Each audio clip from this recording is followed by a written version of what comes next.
Laura was Nick killed her plants. Yes. Yeah, This was worked fun. out. That worked out. That went really well. That was cute. I love this cardigan. I'm wearing it to the bar after the show with zero hesitation. This episode is made possible by our therapy partners, Dirty B, Myra, and Pickett from fabulous Las Vegas, Nevada. This is Pod Therapy. Real people, real problems, and real therapists. You can submit your questions anonymously at podtherapy.net or email us at podtherapyguys@gmail.com. Broadcasting from the Churn. That's Dr. Jim. That's Whitney. I'm Nick. It's time for some Pod Therapy. Ho, ho, ho. Merry Christmas. Last week, I almost wore a Christmas sweater, didn't. And before you had gotten in, because you were late to that This that recording. cardigan is so me, isn't it?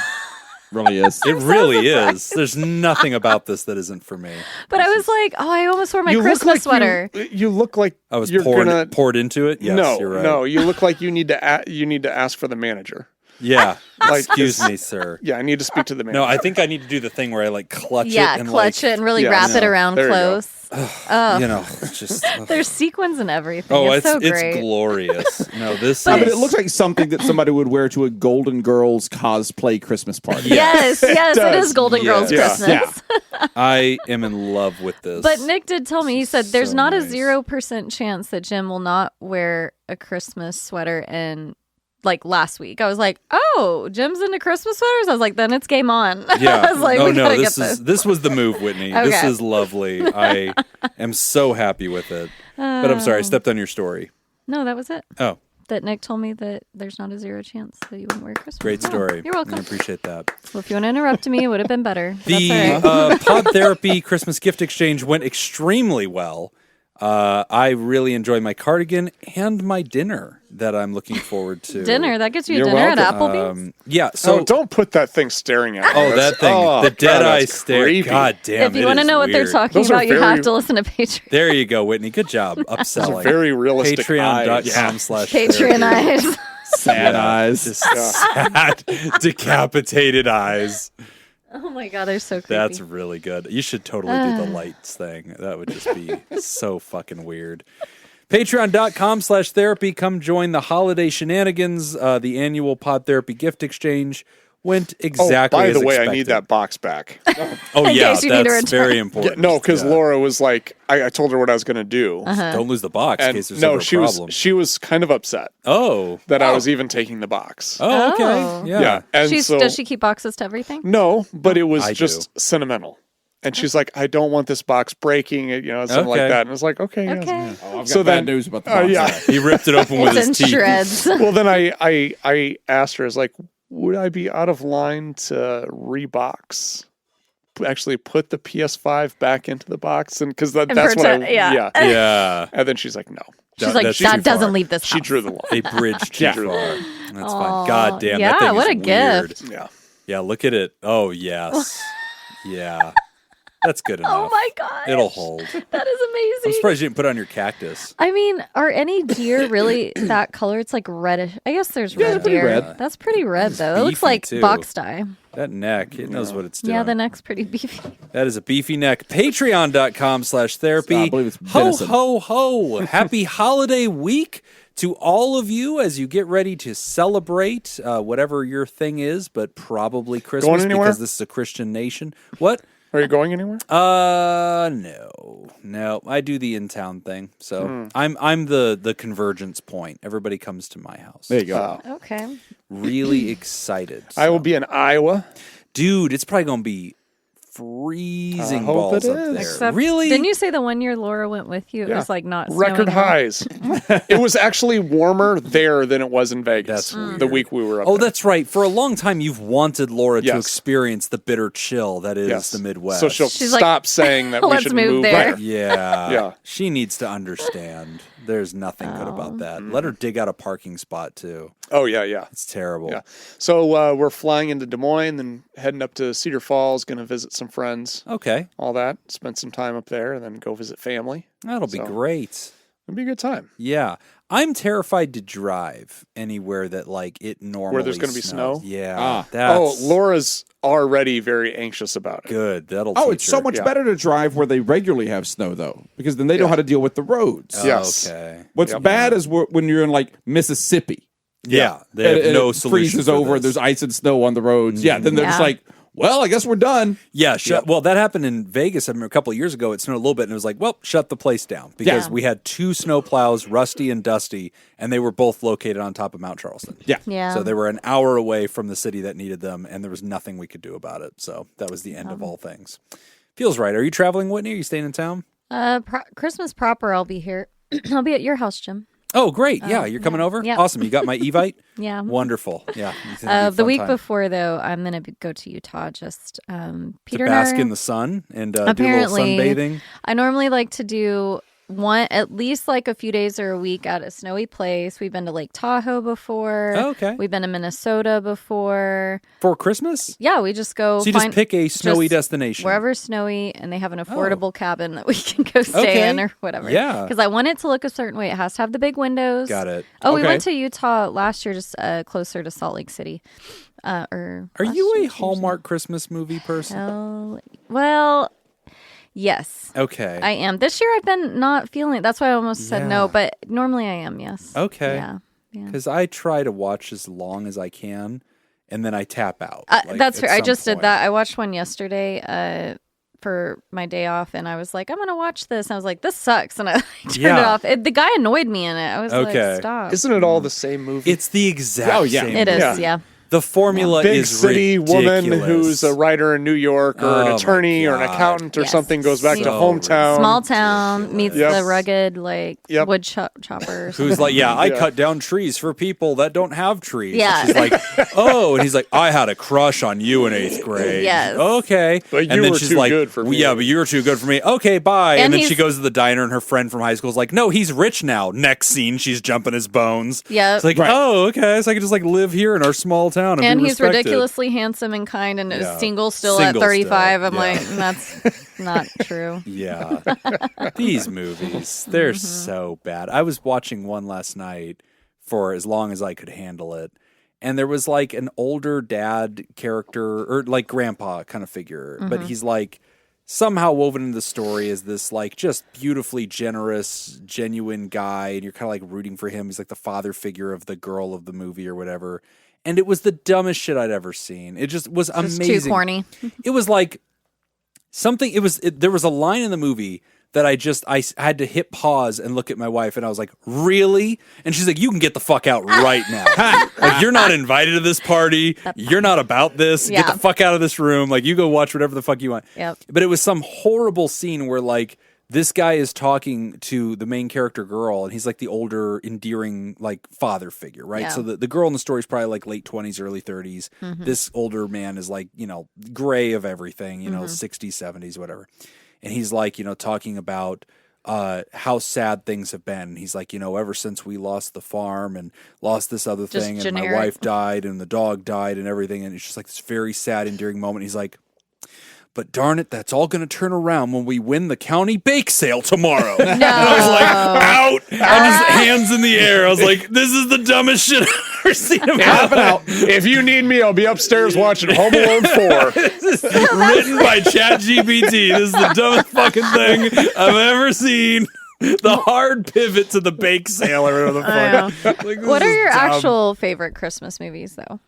Like, The not traditions, you got to watch it every year. Hallmark. Yeah. Jim yeah, Carrey's yeah. The Grinch holds up. I don't like that No, one. me neither. It is loud. There's a lot going on. Original cartoon. I love that Grinch. there's a sex Yeah. key party in it. I just think that's fantastic. Original Grinch is awesome. Yeah, Yeah. that's my favorite. You can't find With it the diss anywhere. track. It's You're a on mean PBS. They show it like once a Mr. year Grinch. on one night on PBS. You know the guy who does the voice for the Grinch, the singing, Yeah. You're a Mean One, Mr. Yeah, That's the same guy that did the voice for Tony the Tiger. Yep. Oh, Aw. Here or there. yeah, that checks out. Wow. Yeah. Yep. Classic. I like Home Alone. I'll catch Home Alone. Okay. Home Alone 2 if I'm up for it. But now that the Trump thing exists, it just isn't yeah. fun for me anymore. Yeah. Like, here he comes. There he is. Down Yeah. in other directions. Yeah. Definitely Christmas Vacation. Oh, Okay. that's every year. Yeah, that's has to happen. In my moose mugs. Because I have the moose, like glass moose mugs that they have in there. Yeah, with my eggnog. My friend just got me a set of. They're like they look like margarita glasses, Those but they're are great. moose. Yeah, Mooses. the moose mugs. I'm like mooses. Mises, I believe. Yeah. Yes, thank you. Moosei. Flock of meese.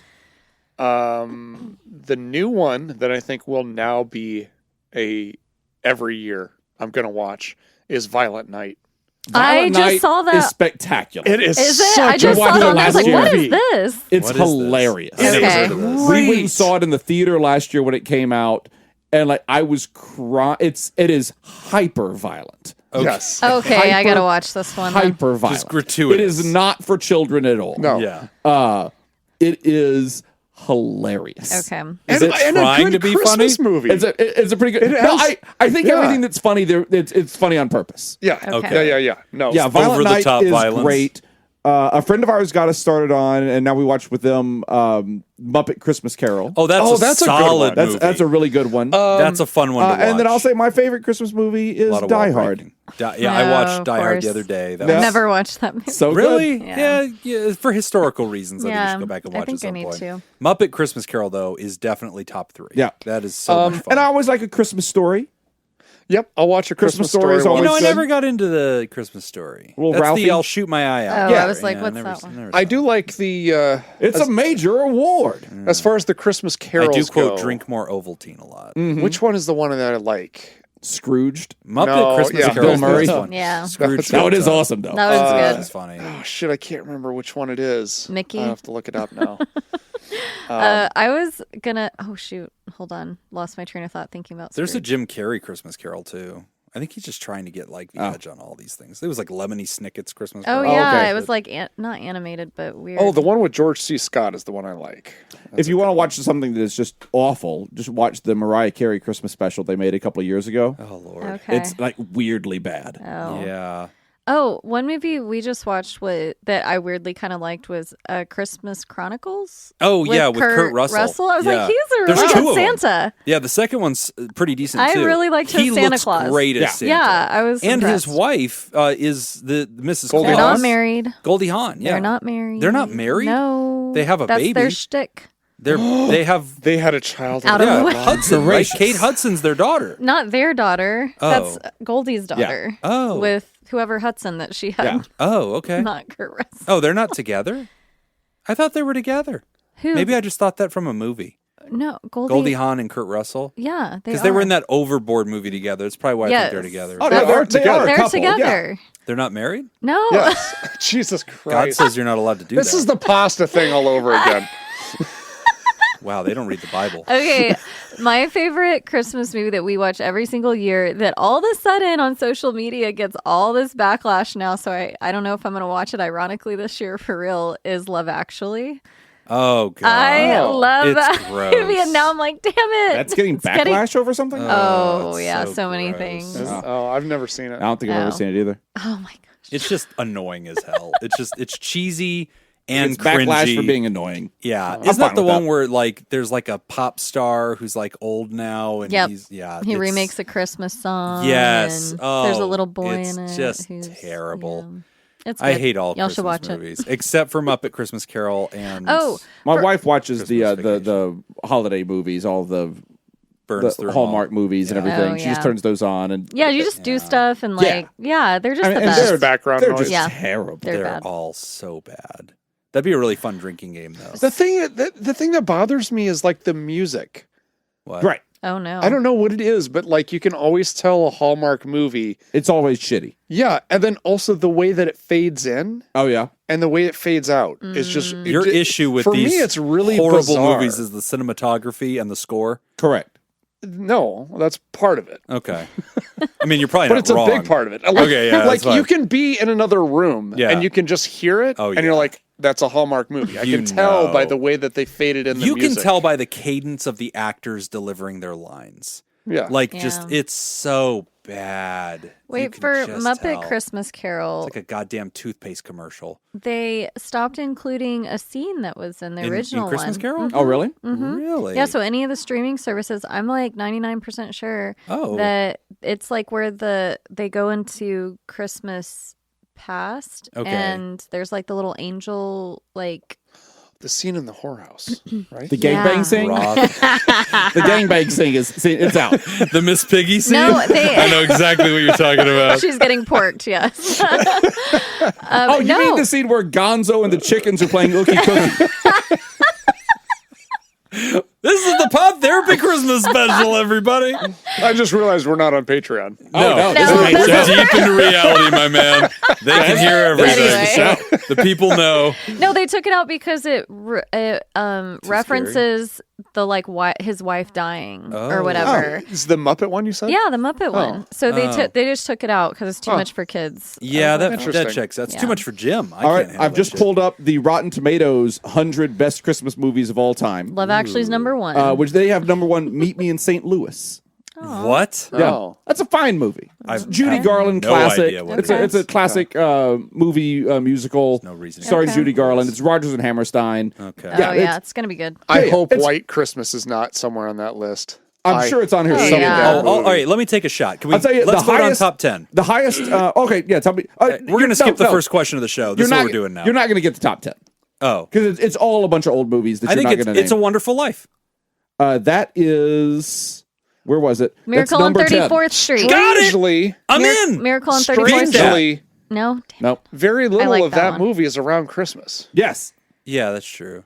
It's really Well, strange. Christmas is the scene. Number The one 11 scene, on but the list like it's is all Die year. Hard. No way. The highest ranking movie on this list of any Oh of the ones my we said is gosh. Die Die Hard. Hard. All right, so Okay. I've got It's a Wonderful Life. Can any of you beat that to get into the top 10?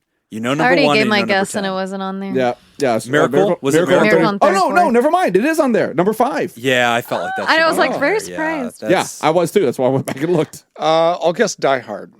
that's Number 11. I thought you said it never was hear that. one. No. No. No, 11. I said it's Number number, one it was is the that highest of the St. ones that we Louis. mentioned. Oh, son of a I'm gonna say bitch. Elf. I gave me the answer and I still I'll screwed bet it up. Elf is somewhere on there. Oh, Elf's a Not good top I 10. It's hate got to be that farther I down. love Elf. Every year I have to watch Does that one, too. movie mean it can't be one of those like claymation Rudolph films Oh, or I love whatever? claymation Is it, Rudolph. is Christmas that- Story's on there at 19. No, because Nightmare Before Christmas I is was number gonna 6. Oh Okay. my god. That's pretty high up there, yeah. amazing and surprising. So A Christmas Carol?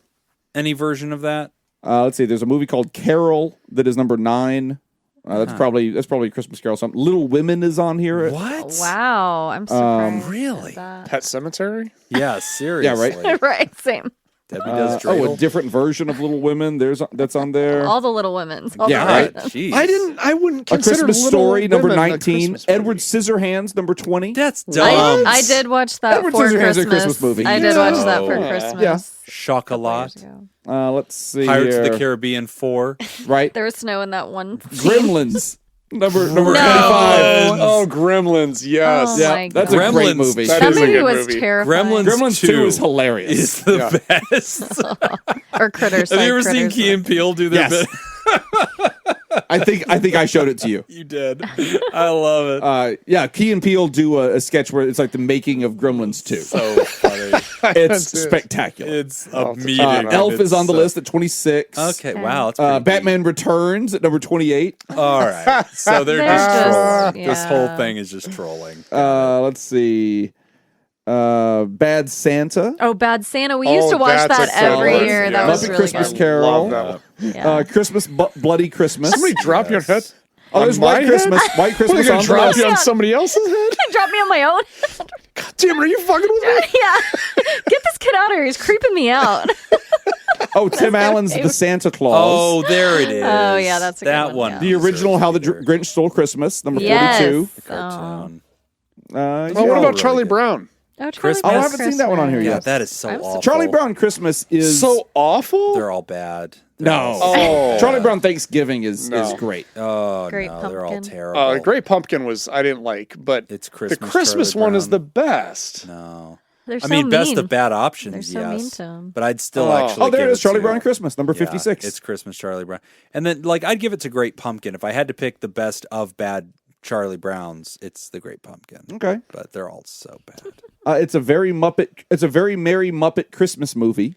Also, is apparently a I'll bet movie. Frosty the Snowman's on Oh, there. Frosty. or Jack Frost with Frosty Michael was really Keaton. good. Violent Night on the list. No It made it. way. What number? 67. Okay. Oh, 2 away from nailing it. Yep. That would have been Rudolph's on Frosty there the someplace. Snowman, 69. There it is. Nice. Rudolph. That feels 69. right. Yeah, it's that magic hat. Yeah. Yeah, that'll do it. Okay. Well, good That talk. was fun. Yep. All right. Welcome to the Pod Therapy Christmas special. We're still going to answer questions. Christmas we have Vacation. No 75, idea if they will be good. Scrooged 77. Why is Christmas Vacation 75? I don't know. Dude, Surprising. This is just. Top 10. Oh no, I was about to say this is in order of how they're ranked on Rotten Tomatoes, but that doesn't look like it's true either. Yeah, maybe like a percentage thing. Maybe I don't Chevy know. Chase caught It's something. some hell It's something about later in Rotten life, Tomatoes. and I think a lot of people started dropping his movies, but Yeah. that one Fairly so, by the holds way. up. Yeah, it was Yeah. fine. I mean, a lot of Bill Cosby movies need to be dropped as well, but You have a lot of Christmas movies. A Bill Cosby Christmas. I mean, Ghost Dad was really good. Yeah, Ghost Dad got Yeah. dropped way down. Amazingly, I don't Leonard. remember anything that happened. Oh, I firmly believe that Ghost Dad did not change its rankings at all. Yeah, it with all the news of Cosby it came has out. not moved up No. nor down. Welcome to the Pod Therapy Christmas special. We're still reading questions. We have no clue if they fit the holiday spirit. Whatever. We're hanging out. We're doing therapy stuff. Home Alone and Krampus, both on the list. Krampus. Krampus got in there? Yeah, Krampus is good. Wow. Home Alone 1 was good. Home Alone 2, fine. 3 was garbage. 4 was boring. But it's for kids, so. Movie reviews. Yeah. First question is Grieving by Anonymous. Within the past years, I've suffered multiple losses. The main one being my dad, but also 3 grandparents and a friend. I'm just now thinking that maybe I should go to therapy for my grief, but I don't know what that looks like. I'm hoping y'all can shed some light on what I can expect from therapy for grief. What happens in the sessions? How many sessions does it take? What kind of results can I expect from it? Why does someone go to therapy for this? Do I have to find someone that specifically works with grief? How will I know if it's helping? Thanks in advance for any help. Love the pod, Anonymous. It's a good question. I like questions that ask like the logistics of how you would talk about, like, how would you treat this? How many sessions does it take? What does success look like? Do you find a specialist? I like that kind of talk because I guess it gives us a chance to kind of like demystify some of this process. It's behind the scenes talk. It is behind because a lot of people, when they're sitting down saying, I think I need help, a lot of times they go too hard looking for a specialist and they're like getting so deep in the internet. They're looking for a colleague who on Psychology Today clicked that box. Like you can click 3 boxes and they picked that box twice. Yeah. And it's like, oh, it must be this person. They're the only one in town. It's like, nah, it's pretty broad scope. I feel like grieving's pretty broad. It is. I have one past client comes to mind who was struggling with grief after years of losing someone, because that's just a reminder. Yeah. Grief, comes in waves and is unpredictable at times. And so they just realized for them, so to kind of touch on one of your questions, at least for them, it was like they noticed it was like disruptive. I know we go over that all the time, but it was disruptive of kind of their daily life. They were still thinking about this person a lot and having a hard time moving forward in relationships, just things like that. So if you notice it is on your mind a lot and you're maybe crying often, things like that, doesn't have to be crying, but just feeling that a lot and it's interrupting just things you would normally be doing, I think I would seek someone out. But they called me and I did specify and was very clear up front that I am not a specialist in grief. Right. But I do take insurance. So I was somebody available on their insurance that they found. And so I said, let's give it a try and see. I do have some tools and skills we can sort of work on together in general. And if it's not helpful, we'll help you find somebody who might be better qualified or a better fit. So we did kind of start with that. And honestly, she only met with me a few sessions. She had a high copay at the time before meeting her deductible. And so we only met a few times, but I really gave her some things to work on in the meantime. And it was very helpful to her. She was like, I feel a lot better. I'm like looking at getting a different job that she just could Making tell some from the change. things in her life. Yeah, like she's getting more present. I've reached out to one of my kids, she had made a big impact. And that's probably more rare for things to move along that quickly within a few months and just with maybe a session every other week or every 3 weeks. But she was doing the things I asked her to do in between session, which, as we know, is always a little more helpful. helps. Like if you're journaling or trying this or addressing like things in her room that belong to the person, you know. Oh yeah. Kind of diving into some of that. So it's different for every person. But I definitely feel like it seemed helpful to that client, and I'm not a professional. It's very hard to predict. Like if somebody said how many sessions, first off, I struggle with that question on any particular topic. Yeah. I just don't know. Yeah. But grieving especially, because what's interesting is a lot of people don't know this. We can diagnose grieving, right? So like we can diagnose bereavement. Yeah. And so that is something that Nick, the get the clinical DSM. world. Yeah, Nick's got two of them sitting side to side. Yeah, I got one. I got a couple here. Flip around. Well, the newest, we also have a new diagnosis in the DSM-5-TR. We now have prolonged grief disorder. And so that's just recognizing when grief has become so chronic and long-lasting that it's really, just controlling a person's life and disrupting a person's life, probably beyond what we think would be kind of the typical stuff, right? And so when it gets to that point, we can diagnose it and we can treat it even in a long-term way. When you're treating, some kind of grieving, what is a tool that you find you gravitate to? Is there a particular, maybe it's not a tool, maybe it's not an exercise, but maybe it's an approach? What do you tend to do as part of your kind of approach to this? Definitely depends on who passed. Right, yeah, how close that was to the person. I like to sort of reflect on their relationship, especially early on, just to give me a better idea of what that dynamic was like.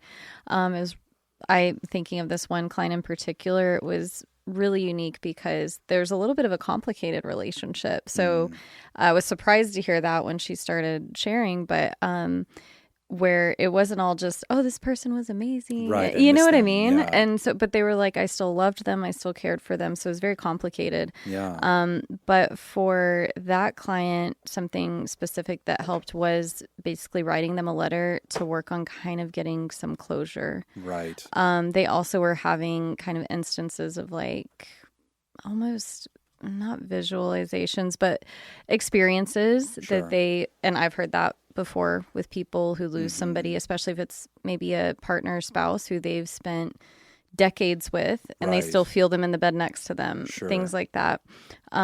So finding a way to kind of get their version of closure, if that's what's keeping them sort of hung up on the loss. And again, a lot of time had passed, so it felt like I know everybody grieves differently in different amounts of time, but for years she had been going through this. So it kind of felt right that it was more about helping her gain that closure and move forward versus somebody who recently passed, let's say within the last couple months or something, you lost multiple people. Yeah. That would be a different process, but I would definitely reflect on their relationship, what was positive about it, but maybe wasn't positive about it. Right. And just explore that with them to help them get it out of their head. Because I think with grief, that's the biggest thing. You're going through things in your mind. Right. And it's a lot. Right. You're not languaging it. So sometimes just talking through that, I can see a lot of progress there with helping them feel like they can get through their day without randomly crying as often as they were when they started. Yeah, I'm a big fan. I'm a big user of the tools of almost trauma therapy. So like observing and measuring the loss, observing and measuring the absence, right? Yeah, and so like the vacancy of the human and starting to process by languaging, what are you noticing in yourself? I want to hear all about it. If the person says, well, you don't want to hear about this stuff, but this is what it felt like at dinner. Their favorite place was this. Every little place I drive through, the smell that was in our house used to be their cologne or whatever. Yeah. Like all the little details. Or even if it's somebody you weren't in a nucleus with, but it was, your parent who you've lived apart from for 2 decades. They, were there for me, or now it's the holidays and this is on my mind, or this is something I would think about at a store and usually I'd take a picture of it and send it to her, because she'd think it's cute and she'd be like, oh, where'd you find that? And, that would be the extent of our text for the day or whatever. Yeah. But just categorizing and giving somebody permission to inventory that absence, the way they're languaging and processing the emotions that show up, that I think starts to just do something. You're metabolizing the grief. Yeah, you're not going to get around. That's a great way to say it. Yeah, metabolizing. You should experience the grief, but you have to drive through the grief. It also helps normalize the experiences as well. Right. I think that's another thing that therapy can be useful for is, being able to kind of share all of that and realize that like, oh, this is normal. This is what people go through. I'm not the first person to experience all of this. And I think the other thing too with, the benefits of going into therapy to address some of this is the same thing that we talk about. We've mentioned this with multiple other things that somebody may want treatment for, which is just the idea and the comfort of having somebody that you pay, that you can just go in, talk to, dump all of this out, and then leave it and not feel bad about doing so. Psychological prostitute. Exactly. That's on a business card. Yeah. That's what I write. Yeah. It's on my email signature. That's what LCSW stands for. Yeah. Psychological sex worker. Prostitution. Yeah. Licensed sex clinical worker. LCU. That's what that is. Yeah. Something. LCSW. Yeah. Okay, never mind. I got it. I'm out of order. You're doing great, Jim. Yeah. He's working on it. He'll come around. Yeah. We'll have it ready by next Psychology year. is spelled with an S in this case. Yes. Yeah. I gathered. Yeah. I honestly, I think it could be incredibly beneficial. I think it's definitely, if nothing else, it's worth a shot going into therapy. Having somebody that you can talk to go through all this, learning some healthy coping skills, some new tactics to deal with the grief, understanding that, it's a normal thing. So you're normalizing it. You're able to verbalize it, which means that you're processing it. Basically, and the way that I always like to look at this is like when you're verbalizing something and you're kind of telling the story, it's the equivalent of if you have a filing cabinet at home. Nick's analogies. I love them. Keep them coming. We need a jingle for this. I know we do. Dave. It's like pulling out a file and writing on the label what it is, and you're putting it in there, and then you're putting it away where it needs to go. And so it's like, that's kind of how your brain works. And you have to verbalize it and language it in order to do that. And if you don't, then it just becomes a stack of papers. Sitting on your desk that you stare at. Yeah. I wouldn't know anything about that. Yep. Yeah. It's not how I live my life. Yeah. That's a really good analogy. That I think is. that's absolutely true. And so, Ryder, I think that none of us can quite predict what your journey is going to look like. I think it's very healthy for you to start it. I like that you're asking some really open-minded questions. I know that you'd like to kind of know what you're getting into, but when you ask like the broadest question of like, what can I expect from it? Progress, I think, is what you can expect. Yeah. Why do people go? Because they realize that they're experiencing an emotional disturbance. And even if that emotional disturbance is appropriate, this is something I think a lot of people need to understand about therapy. A lot of people think, oh, there's no reason to go to a therapist. You should feel sad. Somebody died. Good point. Right? And they'll go, well, that's not proper. And I think that misunderstands what we're here to do. Like I, in the last episode, I think when you hear this, shared about my experience of the UNLV active shooting. That could fuck me up. It's weird if we hold that episode back and release it it'll later. come out at the right time. Yeah. But like when you're hearing this, I assume it's right after that episode. If I want to go talk to a therapist about my experiences, nobody's going to say, "Oh, but you should feel frightened and you should feel scared. You were a faculty member at a campus that had an active shooter. So why are you in therapy?" Because of the effects of that shit. Yeah. Right? Just because a feeling is appropriate, sensible, predictable, all of those things. Right. That doesn't mean that it's welcome and that you don't want to work through it. Still disruptive. Yes. Still heavy. And most humans do not know what to do with that experience or that mindset. That's why we go to therapy, to do like the emotional yoga to work these things out. Yeah. So like some things you go to therapy for are things that you don't have to deal with very often. Right. And you go to therapy to work on those things and to do the work to get through dealing with those things. Yep. It's And progressive. there's other things that you go to therapy for that it's like, this is the stuff I deal with all the time. Right. And I'm still not that good at dealing with it. Right. Yeah. So I want to work on it. It's just, you're just going somewhere to do the work. Yeah, even if it's episodic like this. So, Ryder, I love this question. I'm glad for the opportunity to just teach everybody about this. And, the holiday season is really a time when grief kind of comes back up for a lot of people. We've talked about the metaphor of grief as a button in a room and this ball that's kind of bouncing around the room. And in the beginning, the ball is very large. It's practically leaning on that button. And so you're just feeling the grief all the time. Over time, that ball shrinks, but it's still bouncing around the room. And occasionally it hits that button. And when it does, that grief is felt with all the intensity that it was on the first day. It's just less common that it gets touched. And so those nerves are going to get touched a lot during the holiday season. That's when a lot of people come together. They have fond memories. They have nostalgia. And this is a time when I think we need to bring this topic up. So I'm glad for the question. I think it's super relevant to this season. And, friend, I'm sorry for your losses. I hope that you'll work on it in a way that's meaningful and healthy and honors those that you've lost and works on yourself and gives yourself permission to heal from it. It's not to let it go. It's not to forget them. It's not to move on. It's to resolve the pain that's associated with the loss so that you're left only with the positive aspects of the relationship. That's really a beautiful thing to go through in that sense.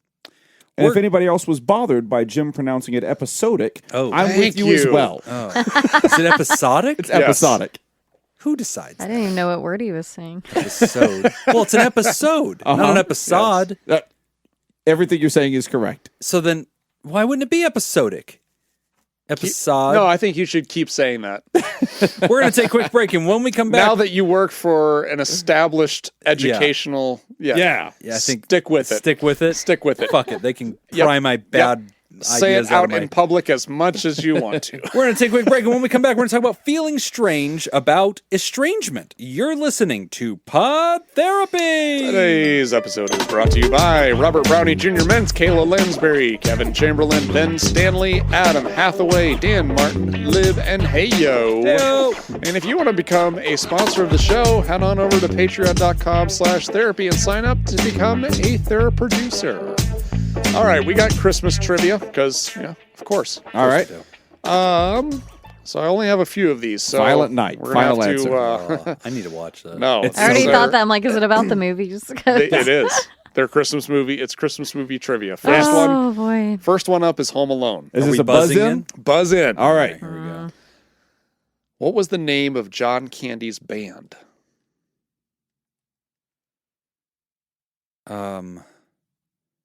Oh, Fuck. man. Hold on. Give me a second. It's... Man, I remember a lot. That's I gonna remember bother the me so songs bad. by the band. I remember when he goes over their songs. Yep. Okay, Buzz. Jim. Is it the Polka Kings? Ooh. It is not. It's not? It's really... No, I was like, it's the 'cause polka he- something. He is the Polka King. Yes. Shit! Of But like- that's not the name of the He's band. like the polka king of Hoboken or something. Yeah. Yes. You You never heard No, of I us? don't know that. Polka, polka, polka. We've had some hits, like polka, polka, polka. Yeah. Polka, polka, polka. No, okay. I heard it, all of that was improvised. Yeah. Oh, That Oh whole my scene God. I think that whole improvised. scene. I think it was. Yeah. polka. I got- It I is don't something like know. but it's something like that. It's like the polka pirates or Poconos. Oh, something. that'd been great. Can you give us a hint? I can't. All right, give up. Yeah, I don't know. The Kenosha Kickers. Shit. I would have never known no. that. Yep. I definitely thought it was the polka something. We weren't going to get it. One more Home Alone. Ken. How many pizzas did they order before they left for Paris? I got Ooh, it. Buzz. but 12. No. 10? 10. Yes. Shit. I was like, I think it's 10. It was 10 at $12 a piece. Yes. Oh. Damn it. I know That's because what I- every that's time what I I watch thought the too. movie, I'm like, fuck, 120 120 bucks for that many pizzas? 122. I spend that on 2 fucking pizzas. This is Yeah. ridiculous. Plus tip. Plus tip. Yeah. That's right. Yeah, I love the things where it's like, what did Kevin's dad do? Oh, Did he that afford house. this house? Yes. And a family And a vacation. like to 8 Paris. people to Paris or something. And he took his Well, brother-in-law. No, I thought the brother-in-law paid for all of them to go to visit them in Paris. No, Kevin did. Kevin's dad did? No, Kevin didn't. Macaulay Kevin Culkin was a did not. child. He was 8. He did not. He did not pay for the family. So I'm going to deduct a point. Although I believe Macaulay Culkin was the wealthiest person in that film. Yeah, he wasn't for that movie. Oh, no, not that's yet. not Yeah, even he true. got paid peanuts Joe for that. Pesci is the wealthiest person in that film. Oh, that's true. Joe Pesci is in there. Far and away. Yeah, you're right. Yeah, and in the I Was think it that would be a Catherine lot of O'Hare? time. Oh, yeah. Okay, that's I've got. We can do one more. Okay. Great. Let's do it. Christmas Story. Because we haven't been good on the one so far. I've only seen this movie one time. Oh. So I'm at a I might have a shot. disadvantage. Where was the movie set? What state was the movie set in? Cold place. Buzz. Okay. Minnesota. No. Buzz. New York. No. Buzz, New Jersey. No. Is it like Wisconsin or something? Indiana. Indiana. Because there was a Damn it. couple scenes in there that they referenced the Chicago Bears. Oh, okay. Now, it wasn't filmed there. It was actually filmed in Cleveland. What magazine did he... Oh, you guys are going to fucking know this. What magazine did he put the BB gun advertisement in? He put the advertisement in his mom's magazine. Buzz. Oh. Better Home and Garden. No. All right. Buzz. What? Hustler. No. Jugs. I know. I was like, his mom's magazine. I read it for the articles. Oh, I don't know. Buzz People magazine? Oh, no. Lifestyle. Look. Look. Look No. magazine. So not a real Okay. magazine, or is it a real magazine? No, it is a real magazine. Okay. Missed the chance for it to be Jugs. All right. Great job. I hate this game. I think I'm winning. I don't even care. Christmas is dead to me now. Feeling strange about estrangement. Hello. I'd love to hear you all chat about different ways to open up communication with a parent after a long period of estrangement. I stopped communicating with one of my parents many years ago for many reasons. I do wholeheartedly feel that it was the best decision at the time. It gave me more space and safety to develop as a young adult. But I also think that trying to reach out to them at this point will help me grow in new ways. I'm not seeking or expecting a certain outcome, and I'm okay with closing the door again if I need to. With all that said, I have no idea what to actually write in a first email to my parent after all this time, and as the person who broke off contact. Any thoughts, suggestions, or jokes are greatly appreciated. By the way, I'm being pretty vague on purpose. Perhaps I'll elaborate more in a different question, and yes, I talked to my therapist about the challenge, but I feel a bit stuck in my own echo chamber and story, so I'm curious to hear about this topic from other angles. Thanks so much for all you do, Anonymous. You get a subscription to Jugs. That's obviously the move. So here's what I would You do. just lead with that. I would start off the email with, so anyways. Dear Sir or Madam. Oh, yeah. So like I was telling you. And just last Yep, and then conversation. just, yeah, As that's per it. my last email. Yeah, that's the move. like nothing ever Yeah, happened. you dig in the text or email history. You find the last correspondence. You pick up whatever part of the conversation was not fighting. I used to do that all the time. That's There was so I went the last time I went. My other favorite thing to do when I run into somebody in some random place, I like to go like, oh shit, there you are. Oh, that's Like, a good I'm move. looking all over. I've been looking forever. Yeah. What? I haven't seen you in 7 years, Uncle Nick. No, but it's so fun. I know. I was really And scared. I knew you'd be in this I strip knew club. you'd be here working. It's always fun. Like go to a class reunion or whatever, and you walk in. Oh. Like, so anyway, Yeah. as I was saying, No missed beats. That's I funny. like that. Yeah, coming back from estrangement. I know. First of all, well done at setting a boundary that it sounds Yeah, like you good needed call. to do. That can be very difficult. So that sounds great. And I know you're vague, so I'm going to make some assumptions with This my is a good response. idea. Yeah. I was like, Yeah. assume away. It sounds like they respected those boundaries somewhat. Like I hear a lot where adult children try to separate or get space, and they find that challenging because the parent will try and push, or again, maybe even over time still try and reach out or something like that. And you're like, I told you I would reach out to you when I'm ready. Da, da, da, da, da. So I guess I want to point that out. It sounds like they at least presumably if they're reconnecting, then they if had they're to reconnecting, there was disconnect. Yeah, unless you just straight up like blocked them, they couldn't even Right. if they tried or something. So I don't know. But so would you start off like definitely like you with said. a compliment? No, I mean, No, but just like I did think about that. I mean, that is an option. Again, you do what's best for you, but that could be a way to say, hey, Hey, girl. hey, mom and dad. I know it's Hey, been a you. while. I just want to start out by saying I really appreciate that you gave me the space I needed. Mm-hmm. I don't know if you remember me. But It's it been a shows that while. like I you kinda look like recognize you, it, younger, you though. know, Yeah. like, and it gives them like, I guess it shows that they were part of that process too. It wasn't just you saying, I don't want to talk to you now, I want to come back. And it can be kind of almost a collaborative Well, if thing. they did respect it, that I don't think that's a terrible way to open up Yeah. and say, hey, I'm going to reach out first. I'd like to thank you for respecting my wishes. Yeah, When, yeah. when Wishes sounds better than boundaries. Yeah. I'm a therapist, but yeah, that sounds more normal, Yeah. like language. I like that This better. is how people just talk. with Yeah, me. is way to be that- a normal human being, Jacob. Is that I what like they that. say? Yes. It's one of my favorite things about Jacob. He's so normal. Very, That's very what average. Nothing crazy over here. So I don't know. I think that could be an option for you to start off there. And then I would share your point of view, what is bringing you back around to this? Again, you were very general and said you feel like you could grow from it, but maybe think about that. What urge is pulling you to want to reconnect? Do you have hopes or expectations from this of any kind, even if it's kind of deep down?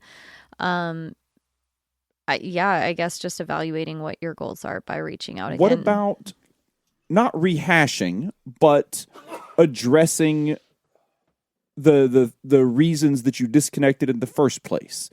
Hey, I wanted to reach out. I'm hoping that we can rekindle some kind of relationship here, or whatever kind of relationship if you have a more specific kind of relationship that you are hoping for. Just I don't know if this would be a good idea or not, but just say, hey, thank you for respecting my wishes, the boundaries, all that. And here are my thoughts on kind of why I did this in the first place, which, Right. I mean, you're older and wiser now, presumably.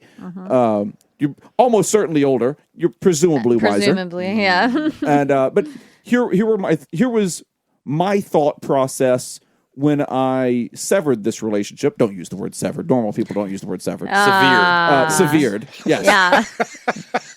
Oh, that's pronounced. Yes. Yeah. So here are my thoughts when I asked you to stop communicating with me, and I just want to talk a little bit about those thoughts and kind of what I think of those thoughts now. This is kind of re-examine your own process to your parent, and then maybe explain kind of, here are my reasons for wanting to reconnect, and here was the thought process with wanting to reconnect. And I don't know. I mean, I don't know if that's a good idea or not. I don't know if that opens up a can of bees that you don't want to open up. It may do that. I would almost recommend, instead of trying to rehash that, at least in the first email, is maybe sharing your own growth. Hey, again, to the extent that you're comfortable with, but I've been in therapy, or you don't have to share that, but these are things I've been working on based on whatever might have severed that relationship. I've worked on processing my childhood, or, Right. This one interaction we had that blew up, or, I've been working on trying to evaluate that, and I would like to reconnect to sort of hash that out with you both, or again, different wording, but Yeah. I don't know. So as I was listening to this, how I picture this in my head is, and I don't know, obviously there's so few details, I don't even know if this is even possible, but how I pictured it in my head was a quick email saying, hey, I'm alive. how are you? I'm going to be in town such and such weekend. Would you like to meet up for a cup of coffee? Okay. Would you like to do something? Right. Because I wouldn't want to get into all of that over email. Right. The But this is exchanges. just, again, this is how I would do it. And this isn't And then don't show up to the coffee. This isn't, yeah. No. Upper Or hands. At least stiff them with the bill. Yeah. No, but I would, this is not coming from a therapist. This is coming from Nick. This is how I would do it. So you may be completely different, but I would want to do this in person. I would want the person to be there so that I can get feedback on how they're doing. And so I can choose how deep I want to go into this. Right. If they're receptive and they want to talk, then we can start getting into more detail. If they're a little standoffish, then I can back out. Right. And I can say, we're just having a cup of coffee. I'm just saying, hey, how are you? How are you doing? That's it. Yeah. But if it's over email, I have to send my entire message out Right. before I have any feedback on where they're How at. that sits with them. So that's why I would prefer to do it in person, just so I can gauge my actions by their reactions. That's interesting. 'Cause I would have thought email more thoughts out there and then gauge their reaction to see if I even wanted to meet up in person. That's true. You could do it that way. I mean, that makes logical sense as well. Right. Yeah. And I think But, part of this, but I think I like your idea too, though. yeah, it's Dear just sir or madam, pistols at dawn. I definitely think, in yeah, my definitely opinion, write it. Definitely address it to whom it may concern. Set it up as a jury duty summons, and then be like, "Gotcha, it's me. You want to If you're reconnect?" reading this, it's already too late. Coupons have expired. I'm in the Also, house. hi, Mom. Yeah. No, I like what Nick said, but I would put a little bit more, if it's really been years or something like that since you've talked to them, I guess my personal opinion is I actually like what you said, but just a little bit of something like, hey, I've been thinking about you guys more often, or just a little where you're coming from. Something needs to be said that explains why I am reaching out. Yeah. And so I like that says something like you said it's a parent. So let's say mom or dad, but hey, mom, recently I saw this, it reminded me of us, or this has caused me to be thinking about you. And I like what you said earlier. And the reason, by the way, can just be like, I'm getting older. Right. And, You've been on my mind. Yeah. And I don't like that we don't have a relationship. But or I think people want to hear simple. that you're reaching out to them because of fondness, not because of obligation. Hey, mom, you'll be dead soon. I thought I should say hi. That's actually not a bad idea because you don't want. No, not that part. Are you threatening her? Yeah. But you don't want that. You don't want them to go into this with the false pretense of something like, that's true. Because then they go into it with this idea of like, hope. oh, we're going to reconcile, we're going to do all of this. And then, the person shows up. It's like, oh, no, there's this box in the garage. I just need you to go grab. Well, I just want to know your blood type. Yeah. Do you have an extra kidney? I need a kidney. Or there's the opposite where, and I've had this happen where I was working with the mother, and there was a long estrangement between her and her adult daughter, and the mother was in her 60s. And the daughter had reached out, and the mother came in to do therapy to say, okay, I don't know how to respond to this. I haven't responded to this. I haven't responded to this for 2 weeks, and I want to talk this out. And so we did, and the mother was able to kind of work through, here are my resentments. This person cut me out of their life. I felt they were ungrateful. I felt they didn't listen to me. I felt I had earned the right to be part of their story. What kind of person just cuts away their mother? So thankfully, the mom came into therapy to get all that out, talk about it first. That way it didn't go back into the conversation. And so I bring that story up, Ryder, because I want to look at it from your parents' point of view. More than likely, they don't agree with your choice to create the boundary, to estrange them. More than likely, they felt that you were being some kind of wrong, selfish. They have resentment. More than likely, that's still there. So I want you to have that mindset, because if you just go, lights on, hey, how you doing there? So anyway, I do think you might risk be disappointing. Disappointing. I think that the person may feel resentment. They may push back on you. They may offer you silence, or they may try to dive right into restoring the conflict discussion to resolve it. Instead, I agree with kind of greasing up the wheels here. I'd rather you come in light. I'd rather you come in with an explanation of, you've been on my mind. I've been thinking about you lately. Something that says, you matter to me, because the message they have received through silence has left them wondering where they stand with you. So I'd like you to start with something that occasions, hey, you've been on my mind. I've been feeling warm toward you. I've wanted to reach out. I agree with Jacob. At some point, you are going to have to discuss why we separated. I don't know that discussion's coming. It's coming. I can agree with not leading with it, because I agree with Whitney that maybe that doesn't have to be tip of the spear. But I do think you'd be silly to initiate this conversation and not have mentally rehearsed what this conversation's going to look like and how you want to soften that.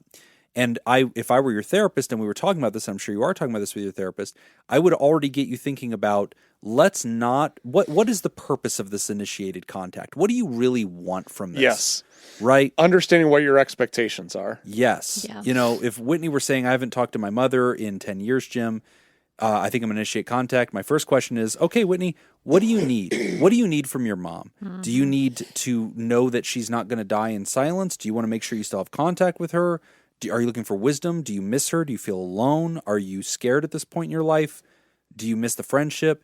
Let's figure out what you want, because at some point, as Jacob pointed out, you're due for this conversation of, hey, Whitney, why the fuck did you cut me out of your life for 10 years? Yeah. And Whitney, we need to practice what your answer is going to be, because that's not if you don't want justice, if you just want the friendship, then we're going to soften your reactions. You're not going to relitigate this shit. Yeah.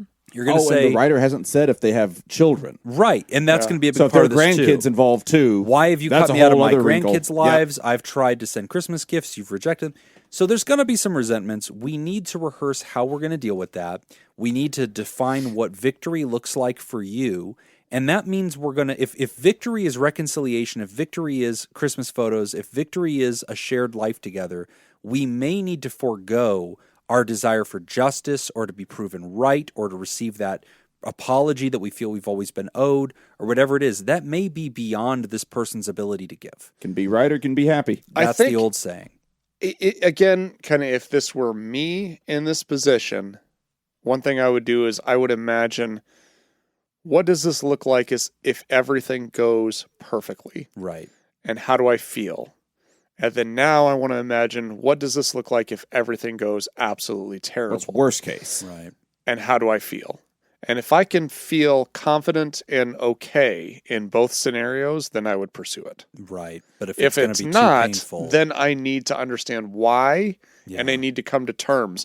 Because I think this happens with a lot of people where they have an expectation like, oh, I'm going to reconcile. Right. And I'm going to say this, and they're going to be so grateful to hear it, and Right. everything's going to go wonderful. And then they get in the situation where they're like, oh, you're ready to reconcile. Okay, well, I'm not because We're doing this on your fucking Yeah. terms? Yeah. Where were you and last year? And then Yeah. it goes terribly wrong, and then you leave that situation like, shell shock, like I had no idea that this was going to go down like this. One last thought from me. In the back of your pocket, you also might want to have the option of, if we start to reconcile and we start to do well with, hey, I've attached a bunch of photos of the kids, I wanted to send some updates, thank you so much for your gift, we really appreciated it, hey, you've been on my mind. Like, maybe you're going to start with this warm move, and maybe it's reciprocated, and they just write back and go, oh my gosh, it's so wonderful to hear from you, thank you so much for reaching out to me, I'm so glad the kids like the gifts, these pictures are beautiful, this touches my heart, insert 5 passive-aggressive statements about how I haven't heard from you in a while. Yeah. And, That's somehow a must. it's going to get in there. The digs are going to get in there. Yeah. I want you in the back of your mind to maybe reserve the option that if things get pokey, if things start to feel like, okay, this person needs to hear about the resolution on this, or we need to talk about it, you might want to have it in your back pocket to be able to say, hey, Mom, I know it's been a long time. I know we've had our challenges. I know I pulled back for my reasons. I'm in therapy. It's really done me a lot of good. My therapist has opened up the idea of us doing family therapy. And they've given me a recommendation. Maybe if we feel like we need to resolve some of this, that would be the right room to do that in. Let's do it in Zoom. Let's do it together. And maybe that would be healthier for us to do it there while we also try to reconnect. And that gives you permission to now have a place where we resolve that bullshit. Yeah. And then outside of that room, we don't have to carry around the resentment. We don't have to get in the digs. We don't have to have the snide remarks. We don't have to keep asking ourselves every day whether we're going to keep this relationship open, because we do that in the therapy room. And then out here, we're cutting turkey. We're sending each other gifts. Here's pictures that the kids drew of you. We can be good. And that kind of partitions it so that it's kept inside of that room. Yeah. You also may want to, depending on some of the more specifics of your situation, you may want to prepare yourself for what happens if everything goes better than you expect it to. Yeah. If the parent welcomes you back with open arms and says, I don't care about the reasons, they just say all the wonderful things to you, there could be some guilt on your end for severing that relationship in the first place. Severing. Thank you. And so perhaps, depending on your situation, perhaps you should be prepared for something like that as well. Could happen. Yeah. Because I'll tell you, I only say that because I have had relationships that I have severed, and then ran into the person later, and much lower stakes than what the writer is talking about. Yeah. And ran into the person later, and they had just changed. They had worked on themselves, and they had changed. And I felt like a shithead for severing that relationship in the first place. Yeah. God, makes my skin crawl. And if I say it super seriously, just deadpan, No. Nick hates it so much more. Yeah. So I know that's kind of a weird thing, but like, hey, think about it. Yeah, an experience you had. Yeah. It's worth sharing. Yeah. A severed thread of relationship can be mended. It doesn't bother me when Jim does it. No, it's fine. We're going to take sounds a like an idiot. quick That's just not break. true. And when we come back, we're going to wrap up the show talking about getting the most out of therapy. You're listening to Pod Therapy. Today's episode is brought to you by Robert Brownie Jr., Mintz, Kayla Lansbury, Kevin Chamberlain, Ben Stanley, Adam Hathaway, Dan Martin, Lib, and Heyo. Yo. Would you like to sponsor the show? Become a therapy producer on patreon.com/therapy. We need to get a photo before the end of the show. Yes. Well, after the show, with you wearing your Big Nick shirt and me wearing my awesome flamingo shirt. Right on. Okay. And, of course, Whitney wearing My her jolly. Getting her And jollies. the And I'll twins. just hold my PS3 box. I like that, too. PS3. Elf. Whatever. Oh, I think I can get this one. PS5. I hate that movie, but I've seen it too many times. What is the first rule for elves? Fuck. That's it. We don't talk about elfing. That's it. Hold on. I think Buzz, and Okay. I'm gonna say, is it the way to spread Christmas cheer is singing loud for all to hear? Oh, wow. That is the third rule. Shit. Ah. Wow, Whitney, I'm impressed, though. 'Cause Yeah. Okay. Probably worth Oh, at least Buzz. a half a point. yeah. Always swallow. Jacob got it again. Yeah. Ah, he's good. He's seen Yeah. the movie. He's seen the movie many times. Yeah. He's seen the version I've seen. Yeah. No. I don't have a shot. I have no idea. Treat every day like Christmas. Ah. Yeah. Okay. Also, the best bit is that Bob Newhart is his dad. I know. Like, I that love just Bob holds. Newhart. Oh. Bob Newhart may be the most underrated comic of all time. He does not get Fair. enough attention. Yeah. But because he did the whole straight man bit, and Yeah. he's like the best in the world at it, Yeah. never gets the attention. How did Buddy get his name? Oh, Buzz. The diaper. The name of the diapers was Buddy. Yes. Yes. Wow. Little good Buddy job. I told you I There love it is. Little Buddy. Sorry, I was like, I That's knew it was on it. his diaper. All right. Christmas Vacation. Oh, here we go. What was the name of Eddie's dog? Buzz. Snots. Yep. Oh my god. This is another almost one I think buzzed I've in. seen I once. almost buzzed in with shithead. Remember that was the name of the dog from The Jerk. Yeah, It's that pronounced was a jerk. Shafeed. That's diarrhea. No, that's diarrhea. All right. What was the product that Clark created at his job Buzz. that his boss was going to mention in a speech to a trade group? Buzz. It's preservatives. No. Oh. I've only seen the Buzz. movie once. No. Oh. can't- Oh, he got to buzz in a shit ton. No, I Oh, didn't. No, all right, he fine. didn't. By the way, it is preservatives in Vegas Vacation. Yes, he works in additives, food additives and preservatives. That's the general thing, but that wasn't the product he created. Oh. Product he created. This is I've vaguely seen this familiar. one time, and I'm trying to think Because if I could guess something. Bill Murray's brother is the boss, Yeah, Brian Doyle Murray. and he wants him to give him notes for a presentation. Yeah, which is what I just said. I was an Thanks for excellent the way echo, The of Jim. notes. rephrasing the question. Slightly. Just helping keep the show going. Slightly That's all I'm doing. rephrasing the question. Can't buzz in and answer it, so now I'm just Well, bumping it along. You can't answer it anyway. Trying to help out the co-host. You don't have the answer. Gonna maybe you'll be never know a meat cutter. No. A meat slicer. Oh, he gets it again. No, it was the crunch enhancer. Oh, I was like not. I don't remember that at all. I don't know what that It's is. the cereal varnish that coats the flake, Oh, I would prevents the never- milk from penetrating. That was Oh, Yes. it. That was it. penetrating. I Oh, love it's it. so funny. That's great. All right. Man, I don't know my that it? Christmas movies. That's it. Yeah, we're pretty bad. So I think Whitney's I can tell you all I about think I fucking am. Die Hard. Yeah. Oh, what a I good didn't movie. have any Die Hard trivia It today. is a Christmas movie. Yep. What's the name of the building? Oh, Nakatomi? Nakatomi Plaza. Yeah, that's Nakatomi it. Plaza? Yeah. Nakatumi. What was the name of the bad guy? Bad guy. Hans Zimmerman. Gruber. Gruber. That's it. Yeah, that was a good one. Also, that last shot when Hans Gruber dies, he's falling off the thing. Do you know about how they shot that? No. So Yeah. they shot that. He was harnessed up there. Alan Rickman is harnessed up there, and he's ready to fall off. They're doing a real free fall, Alan Rickman's like in this? 10 feet. Yeah, he's the bad Okay. guy. Okay. And he was very nervous about it. I think he was actually scared of heights. Oh, wow. He was very nervous about it, and so they talked all through it. They said, we are going to count to 3. It'll be 1, 2, 3. Then you'll drop. All the things will happen. They had the camera focused on his face and everything as he's doing it. And so the director went 1 and dropped him. Nice to get Yes, the reaction. classic. Pure fear. Yeah. Oh, that really worked. Yeah. Wow. Well, that is good trivia. Yep. Last question is a short and sweet one. Getting the most out of therapy from our buddy Felicia Butler. Hey guys, and Whitney, I feel like you've addressed this indirectly, but would love to hear what tips you all have for getting the most out of therapy. Should you go into each session with a goal of what you want to talk about, or should you let the therapist be the guide? Should you ask for homework, etc.? Thanks. Oh, I love this question. Do you want to go first?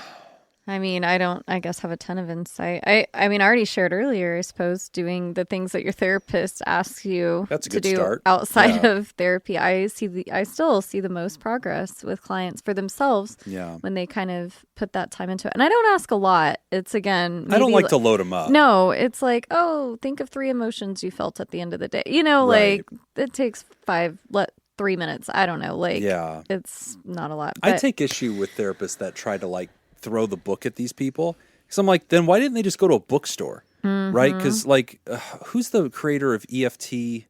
Susan. Oh, it's gonna drive me crazy now. Anyway, I forgot her name. Oh, Susan Johnson, Dr. Sue Johnson. Oh yeah, great therapist. And she says a quote that therapy is not information; it's an experience. And I always try to hold that, you know, because I agree with you. I like exercises. But the exercises that I like to give are almost never informational. They're always something that's experiential. Yeah. And then you're going to come back and we're going to talk about what this was. Absolutely. But if you're doing it at home, it's going to really enhance our work. Yes. And give us something to dialogue about in here and do something useful with. Absolutely. So yeah, doing the things that your therapist might ask you to do outside of therapy is big. And then man, what to expect coming into therapy. I feel like I have clients, they don't necessarily ask this, but you know, they're like, what am I doing? I have some come in and it can be kind of awkward sometimes too, because they sit down and they like want you to like leading, or I don't know, do all the work. I don't know what they're, I'm kind of assuming that, but they're expecting you to maybe guide a little more. And this is a great note for new therapists, students and interns and new colleagues, or just people that maybe don't feel that they've ever gotten strong in this.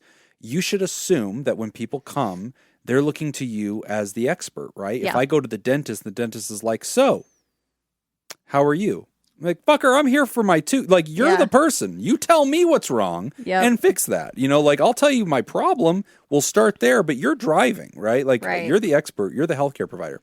So we have to understand that when the person arrives in our office, part of the experience is us getting good at sussing out the details of what they need from us. I like it when patients define that, and we ask, like, okay, what are your problems? Got it. Absorb, be super curious. What does success look like for you? Mm-hmm. So Felicia's on the couch. I'm going to say, what would, if down the road, miracle question or a version of it that I usually ask, if down the road you look back and you say, wow, therapy was great for me. I think everybody should do it. I really got what I was looking for. What will have changed in your life to tell you that therapy was successful for us? Miracle question. Get that miracle question. So now we're defining where they want to go. I get so many random answers to that Right, I know. Oh, they're always really fun. They are. Like, some are like great, and then some I'm like, whoa, we went to left field with that one. Like, $1 million. I know, I got to rephrase it. Then I'm like, all right, let me try one more time. Yeah, let's try to reframe that. So that gives us, the therapist, the directional concept. So now we can guide them, and now we are hopefully drafting a treatment plan around that concept. And now we can move them in directions that go back to that. Felicia said, well, what about having a goal every single session? I don't love that. For me, that gets a little too strict, a little too directive. I don't want you coming in and I don't mind if somebody comes in and goes, something's on my mind, and today I was really wanting to talk about X. Yeah. Excellent. Yeah. You are setting the agenda. I am great with that. It's on your mind. It's related to what's going on in your life. This is the workshop. Unpack the bag, put everything on the table. Let's put the puzzle together. I like that. Mm-hmm. So I'm fine with that. I don't want a person feeling that they have to overstructure the therapy. Like, okay, my goal is to get to no anxiety. Session 1, I'd like you to explain what anxiety. It's like, this isn't a curriculum. Yeah, we're not going to do this like class by class here. I'm going to set some standards, and that's where I like exercises because it bridges to. I do not have class. It bridges to the next session. And creates momentum. Yeah, but you can do that with a treatment plan. Well, you should. You should still have the treatment plan. I agree. I don't want the patient to feel like as they're driving to the session every session they have to come up with what we're going to do today. Correct. I'm fine with you having content to share, and that could take up the whole session. Yeah. But you I can don't also want you just to feel show like you up. have to do it. Yeah, you can just show up and say, I'm here. We've talked in session 1 about what my presenting problem is. Yeah. We've talked about where I want to go with this. Drive the car. Yeah. And And usually that's a that's through good thing. questioning. And I will also be surprised how often when you just start kind of poking around a little, like Right. asking about their week or this, or did anything stressful happen? Did everything go really well this week? Like, we can talk about the good stuff too. That's Right. okay in therapy. Almost always something pops up. Oh, you know what? There was this like crazy Right. thing. I was at the grocery store and I felt myself get tense up. Like Right. something they maybe weren't thinking about when they were coming into session because it's been a couple days, but they're Right. They But once they remember. sit down and we start talking Yeah. about it, so like, how can you get the most out of it? One thing I wish every single person would do that's attending therapy, just being very observant of their week, observant of themselves, their relationships. Because a lot of people, things are happening, but they're not noticing them. And then they'll sit down with us and be like, so how are things? Be like, great. Did you feel anxious this week? I don't think so. Okay. So you're cured. Congratulations. 5 stars on Yelp, please. And, Yeah. see your way out and schedule your... Oh, no. Well, and like you start, asking those questions and then you start to realize, oh, things did happen. Actually, this gigantic thing happened. I just lost my job. And you're like, oh, thanks for telling me that at the 55th minute of the session, Of right? course. So I'd love it if people were just being self-conscious, observing, developing insight, inventorying, chronicling what their ups and downs are, especially the way their life and their personal truth is relating to the presenting problem. Yeah. Notice that. Yeah. Come in and teach me about you. Because the number one thing I need you to be is like my field guide. Like you're the person studying you. I'm the guy in the laboratory that you bring the data to. Mm-hmm. Bring me data on you so that I can help you work on it. Yeah. I'm having a tough time answering this from Felicia's perspective Sure. because I really want to answer this from the perspective of the therapist that Felicia's working with. Oh, yeah, right. How can they make sure you get the most out of this? Because Yeah. it's not really your job, Yeah. Felicia, to do that. I mean, you should be able to go to therapy with something on your mind or with nothing on Right. your mind and still be able to have a meaningful session. But this is going to get into my biggest pet peeve, my biggest frustration with therapists is How the lack beautiful we all are? the lack of treatment planning. Oh, there's that. And because I think the majority of our profession looks at treatment planning as paperwork. It's what we need to submit to Bill.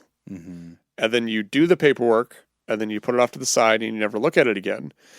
And I want to grab therapists and just shake them because like this is a therapeutic intervention. Right. If you can learn how to use treatment planning as a therapeutic intervention, it makes you a better therapist and it makes your job so much easier to do. Mm-hmm. And but no one wants to do that. They keep looking at it as like, okay, I need to set these goals, these objectives, cool, push it over there. And then now we're just going to talk on a regular basis. And I think a lot of therapists have this perspective that like, well, if I start incorporating treatment planning and I use treatment planning as a clinical intervention, then it's going to take away from this freedom of being able to just openly discuss and openly too talk. Yeah, it's not. It's not at all. Doesn't have to be. You can get really good at writing treatment plans, reviewing treatment plans, and you can do it in a very organic way. Right. So it doesn't feel like you're sitting there typing at the computer while the person is talking, because that's not therapeutic at all. Right. It's a stenographer. Yeah, I mean, so for me, if I'm working with clients, if I'm working with any of my patients that I had when I was doing clinical work, I would always pull up the treatment plan. I would review it before they walk in the door. Yeah. So I remember, I've got it fresh in my head. What are the goals that we're working on? What are the objectives? The other thing that I'll do is I'll read the last session note, because I would always put the recommendation for the client. From now until the next individual session, so-and-so will work on blank. Yes. And it is usually something that they could do in 3 to 5 minutes, like Whitney said. Yeah. It's not anything, I'm not going to ask them to read a book. Right. Yeah. I'm going to ask them, hey, let's just be aware of how many times during the week you feel this. And when you come back, I'm going to ask you about it. Yeah. So I have those two things. I read those so they're fresh on my mind. If the person walks in and they have something that is pressing they want to talk about, I put that stuff to the side, Right. and we talk about this. Now, if it's something really big, like you gave the example, I lost my job this week. Holy shit, that's a big thing. Let's create some goals and objectives around that. Right. That now becomes relevant to treatment planning. Yes. So we should... It's a flow. Yeah, we should use that and add that to our treatment plan. So now we're using treatment planning as a clinical intervention. Yes. As opposed to paperwork. But then if the client comes in and they're like, hey, I don't have much to talk about. All right. Great. Well, I remember from the treatment plan that I just reviewed, hey, one of the things that you said you wanted to work on is building trust with your wife. Let's talk about that. How's that been going? Yep, that's it. What are some things? The treatment plan can be your best friend. Get me up to speed on what's been happening lately. Yes. And there's always something there. They just need a little poke, a little prod. And if there's not, then you close up therapy. And that's also the mark of a great therapist, I think, is knowing how to seamlessly use that and marry together the issue. Because a lot of people, I just bought a new book on treatment planning. And it's really good, has a lot of great, thoughts on, here's some draftings of problems and goals and objectives and interventions. And one thing, and I love the book, it's very, very good. But one thing that I find that I don't care for is how a lot of times the coin of the realm is interventions that are extremely defined. Nick will complete a list of 10 affirmations. And that's fine. I don't mind that.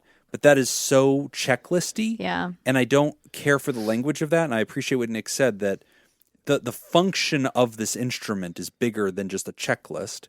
And so, Jim, if your therapy style is that you don't prefer to have a checklist of interventions in there, it's fine. Your intervention will sound different than that. It will sound like we will use cognitive reframing to identify and reconsider coping strategies to triggers or whatever. Fine, you're still defining what you're going to do in relation to that person. Yeah. It's attached to the objective. It's attached to the goal. You still have a roadmap. And I like that because that goes back to Felicia's question. How do we get the most out of this? I agree. I think it's the therapist's responsibility. Yeah, and even in those examples, you can do that in an organic way that doesn't feel like I like a lot of the books on treatment planning, but my biggest beef with a lot of those books is then I think a lot of therapists rely too much on the books as opposed to listening to what the person is saying. Right. So I had a treatment planning book. We had an electronic health record that would auto-generate objectives. Yeah. I never used them. Right. Because the way that I would create a treatment plan is much more organic. So again, we talked about the miracle question. I mentioned earlier the question, one of my favorite questions to ask is, what would it look like if this started happening, right? Mm-hmm. So what would be the first indicator? So you said you wanted to improve your mood and you wanted to be more optimistic and happy. That's one of your big goals. What would be one of the first things that you would notice that would tell you you're making progress? Right. And if they say something like, you know what, I just imagine I'd be able to wake up in the morning and have breakfast. I'm always so late. I feel rushed. I never eat breakfast anymore. So an objective is like, okay, let's set a goal or let's set an objective that 3 days a week we're going to try to have breakfast. Yep, that's easy, and it's organic. It didn't come out of a book that I have to. Right, and it's relevant to the larger goal. Yeah, and it's specific, it's measurable, it's relevant, it's attainable, it's time bound. Yep, it's checking all of the boxes. You struggle with insomnia, lethargy, and impulsivity, and difficulty following through on your objectives. This is something you've identified as important to you. Great, now we're doing it. Yeah. Anyway, we're getting into the so weeds this is more towards the therapist. It's not really. We need to have an entire portion of the show where we're just mentoring. But I do like just what Jim said, though, just going in open. I think that's the best thing you can do is just trying your best to be open and aware. Yep. So. Yep. Don't feel pressure that you need to bring something to the table. Yeah. Yeah. Well, I need you to entertain me. Yeah, I mean, you should feel If it's a pressure on the potluck, drink bring something there. to the table. Yeah. Come in with a joke. Open with a good joke. Solid story, good anecdote. That entertains me. And then Jacob's got some good jokes. Jacob's got some They're good. horrible, most the of mic which have away, been take the banned mic in most civilized nations. What he started doing now is he texts me what he's saying during the show. I did that earlier. Oh, he's starting to. You're getting the subtweet. Yeah, instead of verbalizing. Yeah. Well, that's He's like, fine. "This is my fine. outlet." That your phone can be the thing the CIA seizes. The two as of you long were as it isn't talking, here. so I just texted a joke to Nick. Yeah, that's fine. I'm fine. That's a healthy Was it a coping fart skill. It's definitely not. Do not ask him. It was a pretty good one, though. Do not Yeah, it was invite good. it onto the show. Well, Felicia, glad for this question. I think it gives us all a chance to just reassure people that they can't do it wrong. Your job's to get there. Your job's to remember what brought you here. Your job's to remember what your goals are. And your job is to try to keep track of your experiences, your thoughts, and your realities as it relates to the problem and to the direction you want to go in. You bring that to therapy, we can build something with that. As long as you show up with that, that's everything we need. We can take you further from there. And do what you're told in between. Do what you're told. And bring charcuterie. I like a nice cheese plate. Obvi. We're millennials. Yeah. Yeah. That's actually my white elephant gift is going to be a charcuterie board. A Lunchable. Yeah, right. And electric. Adult Lunchables. Oh, That's those really are what the it best. is. No, those are absolutely a thing right Isn't now. that just what charcuterie is? Yes. Yeah. An adult Lunchable. Everything's good. Add some jelly. The or other honey. white elephant is a electric salt and pepper grinder. Mm-hmm. Yeah, that's pretty cool. Okay. I like those. I got them all for $50. Nice. As we wrap up the show, we want to remind you can sign up at patreon.com/therapy. You can get the extended show ad-free a day earlier, as well as enjoy our live chat Discord community and our weekly deep dives, interviews, skill shares, research, roundups, and rants. We taped this episode in the past on December 11th, so if you've signed up for our Patreon community since then, we did not get a chance to announce you in this one, but we will in the next one, probably, you. unless it's the bank show, in which case we won't. But you'll hear us Maybe the next explain one. that. Maybe. At some point, we probably will. But yeah, definitely check that out. We also always announce new subscribers on both our Twitter and our Threads account. Both are just at PodTherapyGuys. Make sure you sub and check us out over there so we can thank you properly.